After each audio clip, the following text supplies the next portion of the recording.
Ah, Star Wars, un nouvel univers dans lequel la chaîne va plonger à partir de maintenant. Souvenez-vous comment on était tous fébriles lors de la sortie du Réveil de la Force. De mon côté, j'y suis allé le jour de la sortie, et au moment de sortir du cinéma, on était tous un peu choqués de retrouver cet univers qui avait si longtemps bercé notre enfance. Et puis, une question est arrivée parmi les fans, mais comment Rey, qui n'a jamais tenu un sabre laser de sa vie, a pu battre Kylo Ren aussi facilement lors de leur combat dans la forêt? Et quand on y pense, en effet, c'est une question assez légitime. Bien qu'elle n'ait aucune formation de Jedi, Rey a donc réussi à vaincre Kylo Ren juste avant que la Résistance ne détruise la base Starkiller. Bien que cette confrontation ait initialement suscité quelques controverses et critiques, Star Wars a fourni une poignée de raisons pour lesquelles les chances de remporter ce combat étaient en faveur de Rey, dont une liée au légendaire sabre Skywalker. Salut à tous et bienvenue sur House of Marvel pour une nouvelle vidéo. Aujourd'hui on va commencer à se plonger dans un nouvel univers, celui de Star Wars, et on va expliquer comment Rey a bien pu battre Kylo Ren aussi facilement dans le Réveil de la Force, une question qui a longtemps été posée par nous les fans, et dont on a aujourd'hui des réponses claires. Comme toujours ici, on ne va pas juger si le film est bon ou pas, on va juste décortiquer, analyser et explorer des théories intéressantes, chacun son opinion, si vous avez aimé la trilogie, postlogie ou pas. Mais avant de commencer, merci de liker la vidéo si elle vous plaît, et n'oubliez pas de rejoindre notre communauté. Préparez le café, installez-vous bien confortablement, je suis Julien, et vous êtes sur House of Marvel. Après le meurtre de son père Han Solo, Kylo Ren poursuit donc Rey et Finn dans les forêts de la base Starkiller. S'ensuit un premier combat contre Finn qui se fait facilement battre. Rey utilise alors la Force pour récupérer le sabre Skywalker qu'elle avait initialement rejeté sur Takodana. Rey tient clairement tête à Kylo Ren et le blesse même plutôt gravement avant que la destruction de la planète ne mette fin à leur duel de manière prématurée. Aujourd'hui, on a enfin de nouvelles preuves qui révèlent la raison pour laquelle Rey a eu l'avantage sur un Kylo Ren qui semblait vraiment de très loin supérieur à la jeune Rey de l'époque. Tout d'abord, il a été confirmé par les épisodes 8 et 9 que Rey a eu accès à des connaissances et à des compétences à travers son lien extrêmement fort avec Kylo Ren en tant que dyade dans la Force, une connexion qui n'est pas abordée ni expliquée avant l'ascension de Skywalker.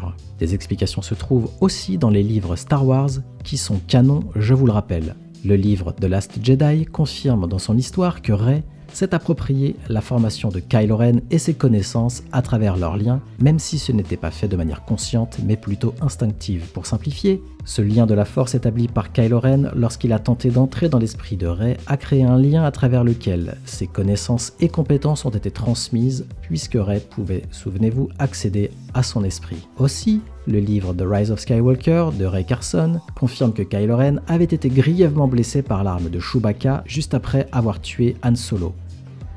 Mais ce n'est pas la seule explication. Le canon Star Wars a récemment fourni une autre raison pour laquelle Rey a pu battre Kylo Ren dans le Réveil de la Force. Avant les événements survenus sur la base Starkiller, souvenez-vous, Rey découvre le sable laser d'Anakin Skywalker qui avait également été utilisé par son fils Luke dans la trilogie originale. Maz Kanata confirme que le sabre l'appelait, d'où la vision qu'elle a eue via la Force au moment où Rey touche l'arme au passé très lourd. Cependant, de nouveaux ajouts au canon soutiennent l'idée que c'était spécifiquement le cristal Kyber vivant à l'intérieur du sabre qui parlait à Rey. Petit retour sur ce qu'est le cristal Kyber. Ce cristal est lié à la Force.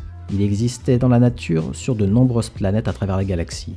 Utilisés par les Jedi et les Sith, ces cristaux étaient indispensables pour la construction d'un sabre laser. Au cours de leur formation de Jedi, les apprentis étaient envoyés dans des grottes du monde gelé d'Ilum afin d'y récolter ces cristaux et ensuite démarrer la construction de leur propre sabre laser.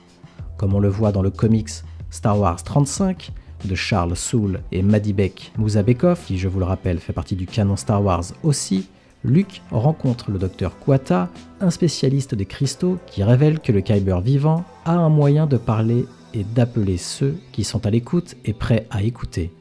Et cela correspond parfaitement bien à ce que dit Maz Kanata quand elle fait allusion au sabre laser des Skywalker qui appelle Rey.